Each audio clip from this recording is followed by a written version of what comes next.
Hi everyone, this is Abhishek, and in this video we will discuss about the last chapter of the French Revolution, and that is the revolution and the everyday life. क्या हम सभी कभी ऐसी कल्पना कर सकते हैं कि राजनीति हमारे पहनावे को बदल दे, या फिर हमारे बोलचाल में प्रयोग की जाने वाली भाषा को बदल दे, या फिर हम जो किताबें पढ़ते हैं उनको बदल दे? जी हाँ, मैं बात कर रहा हूँ फ्रांसीसी क्रांति की। 1789 में जब फ्रांस में रिवॉल्यूशन हुई तो ऐसे बहुत सारे बदलाव वहाँ के पुरुषों, महिलाओं और बच्चों में देखने को मिले। जी हाँ, तो ये मैं आपको बता रहा हूँ कि वहाँ पे जो फ्रांस में रिवॉल्यूशन के बाद जो गवर्नमेंट बनी, जो रिवोल्यूशनरीज गवर्नमेंट बनी, उन्होंने कई सारे कानून बनाए जिसके तहत लोगों को जो नेचुरल राइट्स थे, जो लिबर्टी थी, जो इक्वलिटी बिफोर द लॉ था, ऐसे चीज़ों को देने का प्रयास किया गया। और ये सभी चीज़ें जो उनकी डेली लाइफ हैं उनमें इम्प्लीमेंट हो, इसके लिए भी बहुत प्रयास किया गया। हम जब देखते हैं कि जब बेस्टाइल फोर्ट का जब डिक्लाइन हुआ था, जब वो 1789 के 14 जुलाई को डेमोलिश किया गया था समर सीजन्स में, तो फिर वहाँ पे कई सारे जो रूल थे, वो नए नए रूल्स सामने आए, और वो था सेंसरशिप का समाप्त होना। सेंसरशिप मैंने पहले ही बताया है कि सेंसरशिप का अर्थात ये होता है कि प्रेस और मीडिया या फिर कोई बुक या न्यूज़पेपर पब्लिश करने से पहले गवर्नमेंट की अथॉरिटी से अनुमति लेनी पड़ती थी, या फिर गवर्नमेंट की अथॉरिटी ये देखती थी कि उसके कंटेंट्स क्या हैं। यदि कंटेंट राजा के अगेंस्ट में नहीं होते थे तभी उनको पब्लिश होने की अनुमति मिलती थी। तो हम देखते हैं कि 1789 के रिवॉल्यूशन के पश्चात जो सबसे महत्वपूर्ण काम हुआ वो था सेंसरशिप की समाप्ति, एबॉलिशन ऑफ सेंसरशिप। अब जो ओल्ड रिजाइम थे उसके अंदर तमाम जो लिखित सामग्रियाँ थी, चाहे वो कल्चरल एक्टिविटीज़ थी, बुक्स थे, न्यूज़पेपर थे, प्लेज थे, नाटक जिसे कह सकते हैं, ये राजा के सेंसर अधिकारियों द्वारा पास किया जाता था और उसके बाद ही ये प्रकाशित या मंचित किया जाता था, मतलब जिसको स्टेज कह सकते हैं, किया जाता था। लेकिन अब ये जो है अधिकारों के घोषणा पत्र में ये नागरिकों के अधिकार दे दिए गए अभिव्यक्ति की स्वतंत्रता के रूप में, मतलब राइट टू एक्सप्रेशन के रूप में। ये लोगों का नेचुरल राइट्स हो गया कि वे अपने विचारों को न्यूज़पेपर्स में पब्लिश करा सकें, या फिर अपनी बुक पब्लिश करा सकें, या फिर कोई पत्रकार यदि राजा के कार्यकलापों को अपनी तरह से प्रकाशित करना चाहे तो वो उस तरह से प्रकाशित करा सकते थे। तो इस प्रकार हम देखते हैं कि अगले वर्षों में फ्रांस में एक प्रकार से अखबारों की या फिर पैम्पलेट्स की या बुक्स की ये जो छपी हुई सामग्रियाँ थी, इसकी बाढ़ सी आ गई वहाँ। और ये जो चीज़ें हैं शहरों तक सीमित नहीं रही, बल्कि जब इनकी संख्या में वृद्धि हुई, जब इनके पब्लिकेशंस में वृद्धि हुई, तब ये अपना पहुंच गांव देहात के लोगों तक इन्होंने बना ली। अब हम फ्रांस में घट रही घटनाओं एवं जो चेंजेस हो रहे थे, इन सभी पे अब कोई भी एडिटर टीका टिप्पणी कर सकते थे, मतलब वो कमेंट्स कर सकते थे, क्रिटिसाइज कर सकते थे।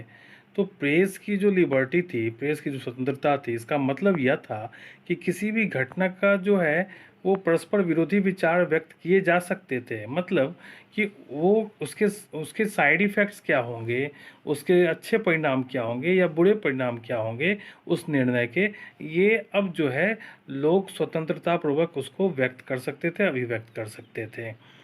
अब प्रिंट मीडिया के माध्यम से हम देखते हैं कि एक पक्ष जो है दूसरे पक्ष की दृष्टिकोण को गलत या फिर सही ठहराने में अपने कई तर्कों के सहारे से अपने विचारों को व्यक्त कर सकता था। पहले ये आज़ादी नहीं थी।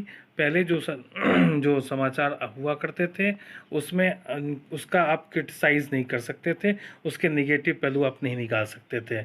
लेकिन अब जो है जो दो विरोधी विचार के भी यदि लोग हैं तो वो उसके सकारात्मक पहलू और नकारात्मक पहलू दोनों पे ही अपने तर्कों के माध्यम से व्यक्त कर सकते थे। ये चीज़ें अब फ्रांस में होने लगी थी। हम देखते हैं कि बहुत सारे नाटक, संगीत और उस सभी जुलूसों के माध्यम से कई सारे लोग जो है अपने विचारों को अभिव्यक्त करने लगे। स्वतंत्रता और जस्टिस, मतलब लिबर्टी और जस्टिस के बारे में बहुत सारे पॉलिटिशियंस ने या फिर फिलोसफर्स ने अपने बहुत अच्छे अच्छे आर्टिकल्स लिख करके लोगों को समझाने का प्रयास किया।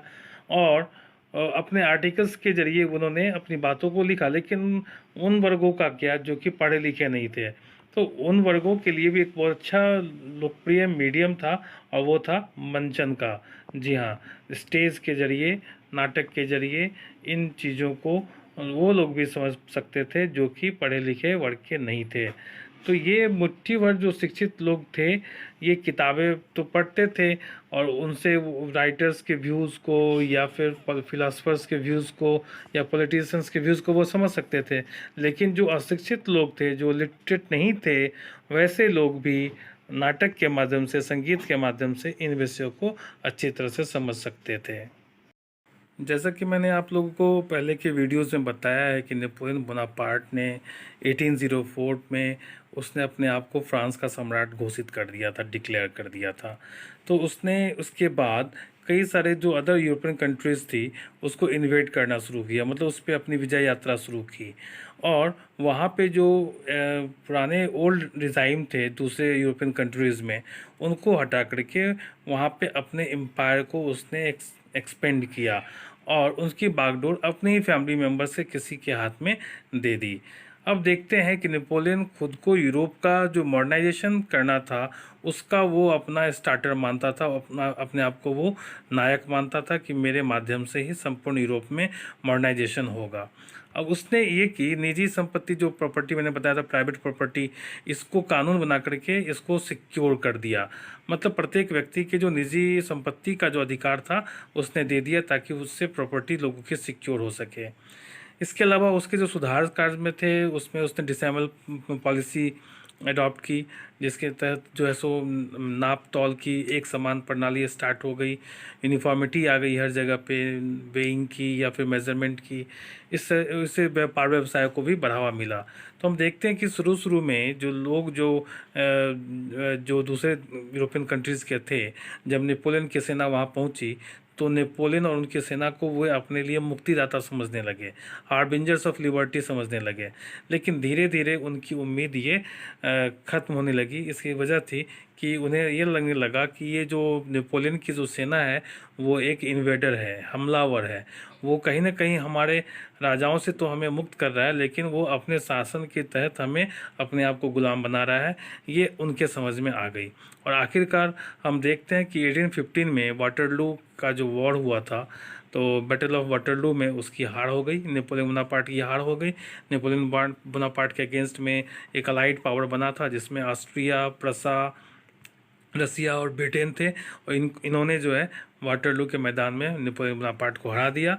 अब हम देखते हैं कि नेपोलियन की पराजय के बाद जो उसने तौर तरीके अपनाए थे यूरोपीय राज्यों में बदलाव के, परिवर्तन के, राष्ट्र राज्य बनाने के, और जो उसने कदम बढ़ाया था वो उसकी मृत्यु के कई वर्षों के बाद जो है वो सामने में आया। कहने का मतलब ये है कि उसके जो जो उसके द्वारा जो उठाए जो गए कदम थे, जो स्टेप्स थे या फिर जो उसने रूल्स बनाए थे, वो उसके फ़ायदे बहुत उसके मृत्यु के कई वर्षों के बाद देखने को मिले। The ideas of liberty and democratic rights were the most important legacy of the French Revolution. जी हाँ मेरे प्यारे बच्चों, जैसा कि हम सभी जानते हैं कि स्वतंत्रता और समानता और बंधुत्व, ये जो फ्रांसीसी क्रांति की सबसे महत्वपूर्ण विरासत थी। और यही विचार 19वीं सदी में, 19th सेंचुरी में फ्रांस से निकल करके बाकी यूरोपियन कंट्रीज़ में भी स्प्रेड हुई, फैली। इनके कारण वहाँ पे जो भी फ्यूडल सिस्टम था या फिर कह सकते हैं नोबल सिस्टम था, उसका खात्मा हुआ और कॉलोनियल जो सोसाइटीज़ थी वहाँ पे जो है जो भी सॉवरेन नेशन स्टेट थे की स्थापना हुई। मतलब राष्ट्रीय राज्य की स्थापना के आंदोलन शुरू हुए और फिर धीरे धीरे हम देखते हैं कि स्लेवरी का अंत होता है और एक नए प्रकार के राष्ट्र राज्य का उदय होता है। अब टीपू सुल्तान का यहाँ पे जिक्र आता है। टीपू सुल्तान भारत से बिलोंग करने वाले मैसूर के वो नवाब थे, और राजा राम मोहन राय, राजा राम मोहन राय एक आधुनिक भारत के जनक कहे जाते हैं। तो ये दोनों ही जो है फ्रांस की क्रांति से जो उपजे विचार थे उनसे काफ़ी इम्प्रेस्ड हुए थे, काफ़ी प्रेरित हुए थे। मैं आपको एक और जानकारी दे दूं कि टीपू सुल्तान ने तो जैकोबिन क्लब की मेंबरशिप ले रखी थी। जी हाँ, तो ये दो उदाहरण हैं जो कि ये बतलाता है कि फ्रांस की क्रांति कितनी महत्वपूर्ण थी और उनके द्वारा जो विचार बाहर निकले थे वे किस प्रकार से लोगों के दिमाग पे अपना घर कर बैठे थे। इस प्रकार से ये चैप्टर समाप्त हुआ। इस चैप्टर के समाप्ति के साथ ही द फ्रेंच रेवोल्यूशन का चैप्टर भी आपका समाप्त हो जाता है। अब हम लोग अगले वीडियो में दूसरे चैप्टर के बारे में जानेंगे। धन्यवाद।